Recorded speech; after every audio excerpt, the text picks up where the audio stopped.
What's up, guys? My name is Dr. Daniel Ricciardi. I am a functional medicine practitioner, pharmacist, and fitness enthusiast. My goal is to help clients with SIBO and other gut-related conditions. This video will go into discussing what histamine is and then what histamine intolerance is and how it can cause issues and symptoms in the gut. Histamine is a naturally forming compound that is responsible for many functions in the human body. Some of these functions include regulating certain immune system reactions, acting as a neurotransmitter for sending messages all throughout the body, and even for creating stomach acid. Although there's a certain stigma with histamine as being bad, intrinsically it is not a bad substance. In fact, in order to stay healthy, we do need a certain amount of it in our body.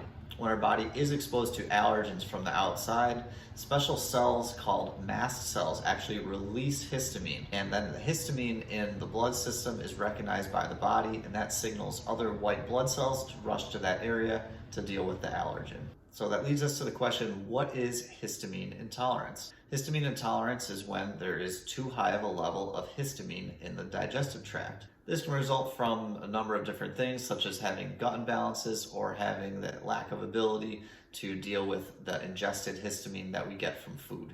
Everybody has their own threshold for the amount of histamine that their own unique body can tolerate. Once that threshold is kind of exceeded, that's when these symptoms can kind of arise in a rush all of a sudden. You can kind of think of it as the bucket analogy. If a bucket is filling up with water, whether it's a quarter full or 3/4 full, there's not really noticing any difference because there's no overflow. But the second that bucket hits the top and starts to overflow, there's water everywhere and a huge mess, and that's where the symptoms will happen. You've probably heard of antihistamine medications, which are popularly purchased over the counter and also prescribed for patients. They commonly deal with symptoms of histamine intolerance, such as runny nose, itchy eyes, skin rashes, things of that nature.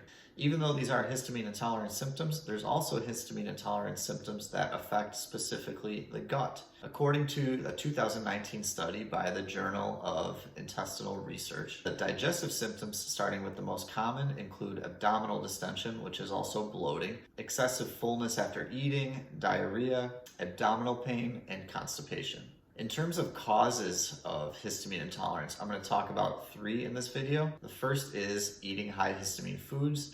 The second is having some kind of gut imbalance, such as SIBO. The third is if you have a deficiency of an enzyme called diamine oxidase. It's also abbreviated commonly as DAO, and this enzyme is responsible for breaking down histamine, mainly in the digestive tract. First, high histamine foods. We can ingest histamine through foods. Bacteria and yeast in our digestive tract also are responsible for converting amino acid called histidine, which we intake mainly through protein sources such as meat and fish. They can turn that histidine into histamine. Therefore, fermented foods such as ones made with alcohol or yeast commonly have a very high amount of histamine. I'll kind of go from ascending to descending order in foods that have the most histamine to the least, according to some of the studies I looked at. First were raw milk cheeses, pasteurized milk cheeses, meat and fish, specifically fish that was canned, all alcoholic beverages such as wine, beer, and then white wine, fermented foods, most teas except for herbal tea, dried fruit, avocado, spinach, tomato, and then leftovers also were a big one. They found that food, the longer it sits in the refrigerator, specifically meat and fish, the more histamine it gains every day. Having poor gut health can also be a major factor into developing histamine intolerance. As I mentioned before, bacteria and yeast do produce histamine. Therefore, you can see where if you have an overgrowth such as a SIBO dynamic or SIFO, small intestinal fungal overgrowth, you can easily see how this can potentially lead to having digestive symptoms of histamine intolerance. Third one I mentioned is having low levels of DAO, diamine oxidase enzyme. While there is another enzyme in the body that does break down histamine, for the purpose of this video, we're talking specifically about the gut, and in the gut, the DAO enzyme is the primary one that breaks down histamine. One 2013 study from the Central European Journal of Medicine, in patients diagnosed with histamine intolerance, 80% of them were lacking in sufficient levels of DAO enzyme. I'll get into more diagnostic criteria of histamine intolerance soon. Some reasons for having low DAO enzyme include alcohol use. Alcohol not only is a high histamine food, but it also contains other substances in it that kind of use up the DAO supply of the body. A high histamine diet obviously is a factor, as that DAO enzyme will get used up due to the excess amount of histamine. Certain prescription medications also have an inhibitory effect on DAO enzyme by reducing their levels. Some include blood pressure medications such as verapamil and clonidine. There's anti-inflammatory medications such as diclofenac, and even sleep depression medications such as amitriptyline. Certain gut conditions such as Crohn's and ulcerative colitis have also been linked to patients having lower levels of DAO enzyme. And then finally, certain populations of people do have genetic variations which make their DAO enzyme less efficient at reducing histamine. As far as diagnosis, there's not one set, a uniformly agreed way to diagnose histamine intolerance. There's been several methods proposed. One includes a skin prick test where they kind of inject on the skin a dose of histamine.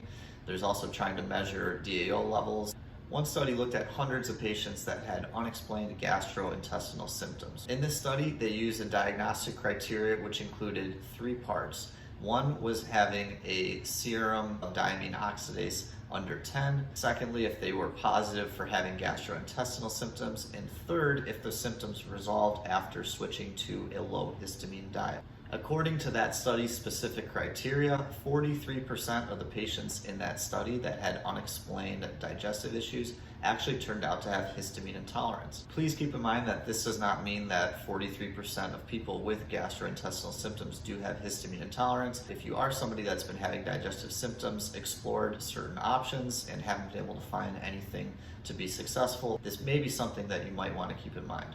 Like diagnosis, in terms of treatment, there's not one perfect treatment that is uniformly agreed upon. With treatment, a logical first thing to do would be to try a low histamine diet. You can find one of them online. Just for the sake of time and ease, I'm not going to list every single food down that you can eat. I will just talk about stuff that you probably shouldn't be eating. So fresh meat and fish is the one that I will say that is okay to eat. Eat them fresh, not after they've been in the refrigerator for a while. Some foods you'll definitely want to come out are raw milk cheeses, a lot of other cheeses as well, cured meats, canned fish, fermented foods, tomatoes, spinach, eggplant, wine, beer, and then definitely avoid leftovers. The leftover thing is important because animal protein contain an amino acid in them called histidine. For every day they spend in the refrigerator, they slowly gain more and more histamine as a reaction takes place converting the histidine into histamine. Therefore, in the low histamine diet, leftovers are kind of your enemy. Unfortunately, I love them as much as the next person, but they're not going to be much help for you on this diet. So a great idea would be to, if you do cook them, store them in the freezer until the day you're going to use them. An excellent hack for the meal prep folks such as myself who like to cook a large portion of food all at one time and then eat it over the course of the week would be, after you cook all that food, I'd maybe keep only like 1 or 2 days worth of food in the refrigerator and just keep the rest of it in the freezer. And then every day or so as you go, take a little bit of food out. This helps ensure that the food that is in the refrigerator has only really been in the refrigerator for a day or 2, but not more, and helps ensure that the meal that you are eating hasn't been just sitting in the refrigerator for an entire week, just gaining more and more histamine. This can be particularly frustrating because if you are somebody that eats a pretty strict regimented diet and you're eating the same type of foods and feel great for a few days, and then you're eating those same exact foods and all of a sudden you're feeling bad after that later. This could be one potential reason why. Another potential treatment option is supplementing with DAO enzyme, which you can get in pill form. Although this doesn't technically help the root cause, taking a DAO supplement can help reduce that histamine burden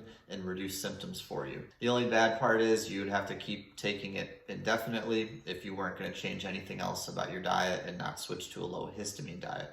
And last treatment that I'll talk about very briefly is using probiotics for histamine intolerance. This is still an area that needs a lot more studies, but probiotics are generally helpful for reducing inflammation in the gut and also help kind of rebalance dysbiosis and imbalances. So therefore, indirectly, there's some evidence that shows that they can help reduce symptoms of histamine intolerance. That is everything I have for you today. As a summary, if you are somebody that is struggling from some unexplained digestive symptoms, you've explored a lot of other options, but maybe haven't heard of this or explored histamine intolerance, this may be something that you would like to investigate. Thank you very much for watching my video. I really appreciate it. If you did enjoy the video, please like and subscribe and leave any questions you have below in the comments. And stay tuned for a video next week, which will be released at Monday, 6 p.m. Central Time. Thank you very much, everybody. Have a good day.